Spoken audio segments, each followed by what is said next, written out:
በመድረኩ የእንኳን ደህና መጣችሁ መልእክት ያስተላለፉት በሀዲያ ዞን የሆመቾ ከተማ አስተዳደር ከንቲባ አቶ ምስጋና አለሙና የጊቤ ወረዳ ዋና አስተዳዳሪ አቶ ታምራት አባተ እንደገለጹት አካባቢው የብዙ ምሁራን መፍለቂያ ቢሆንም የትምህርት ቤት ቁሳቁስ እጥረት ለተማሪዎች ውጤት መሻሻል ማነቆ ሆኖ ቆይቷል።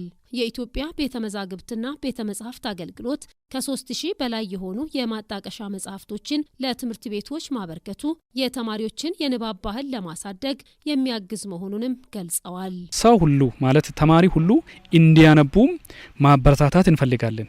ብዙ ጊዜ ሼልፍ ላይ ተቀምጦ ሳይነበብ የሚቀመጥ መሆን የለበትም። አንደኛ በጥንቃቄ መጻሕፍቶቹን መያዝ አለባቸው ተማሪዎች ብዙ አመታት እንዲያገለግሉ። በዚህ አይነት ተማሪዎች ወደ ተሻለ ቴክኖሎጂንም በዚህ በኤአይ አካባቢ ያለውን ነገሮችን እዚህ ለምዶን ወደዛ መግባት የሚችሉት ስለዚህ መጻሕፍት በትክክል አንብቦ ተጠቅሞ እንደዘንድሮ ጥሩ ውጤት ሊያመጡ ይችላሉ ብለን ጠብቀናል። በመድረኩ ተገኝተው መልእክት ያስተላለፉት የኢፌዴሪ ሕዝብ ተወካዮች ምክር ቤት አባል ወይዘሮ ሙሉነሽ ላሞሬ የኢትዮጵያ ቤተ መዛግብትና ቤተ መጻሕፍት አገልግሎት መጻሕፍቶቹን ማቅረቡ በእውቀትና በስነ ምግባር የታነጸ ትውልድ ለማፍራት አጋዥ ስለመሆኑም ገልጸዋል። በዞኑ ለሚገኙ ለ12 ትምህርት ቤቶች ከ1 ሚሊዮን 600 ሺህ ብር በላይ በሆነ ወጪ ከ3000 በላይ የሆኑ ማጣቀሻ መጻሕፍቶችን ተቋሙ ስለማቅረቡ የተናገሩት ወይዘሮ ሙሉነሽ አንባቢያን ተማሪዎችና የትምህርት ቤቱ ማህበረሰብ መጻሕፍቶቹ ለትውልድ እንዲሸጋገሩ በጥንቃቄ መጠቀም እንዳለባቸውም አስገንዝበዋል።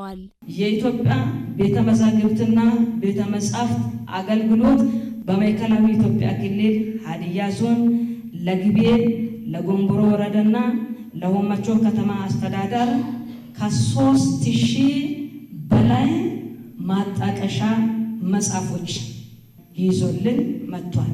የኢትዮጵያ ቤተ መዛግብትና ቤተ መጻሕፍት አገልግሎት ዋና ዳይሬክተር አቶ አባተ ካሳው በበኩላቸው ተቋሙ ከ80 ዓመታት በላይ ስራ ላይ መቆየቱን አንስተው እውቀትን በተለያየ መንገድ በማሰባሰብና በማከማቸት ለዜጎች የሚያቀርብ ተቋም መሆኑን ተናግረዋል።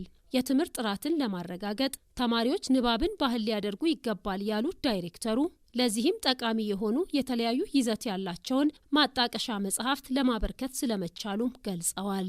የትምህርት ጥራት አንድ ጉዳያችን ነው፣ እንደሚታየው ዓላማችን ማለት ነው። ወደዚህ መጣ።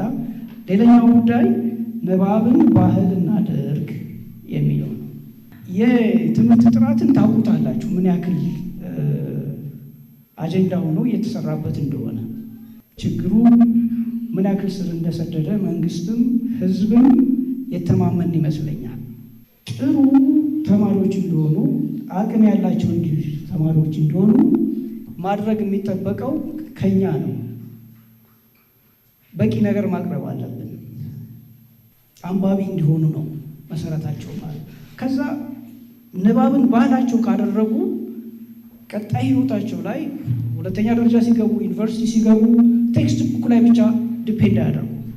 በመድረኩ የንባብ ልምድ ያላቸው አካላት ተሞክሯቸውን ያጋሩ ሲሆን የተማሪዎች ጥያቄና መልስ ፕሮግራምም ተካሂዷል። የመድረኩ ተሳታፊ ተማሪዎችም በየትምህርት ቤቶቻቸው ከዚህ ቀደም የነበረውን የመጽሐፍ እጥረት ለመሸፈን የሚያስችል መጽሐፍት በመቅረቡ መደሰታቸውን ገልጸዋል። መጽሐፍቱን በማጣቀሻነት በመጠቀምና የንባብ ባህላቸውን በማሳደግ ውጤታቸውን ለማሻሻል እንደሚሰሩም ተማሪዎቹ ተናግረዋል።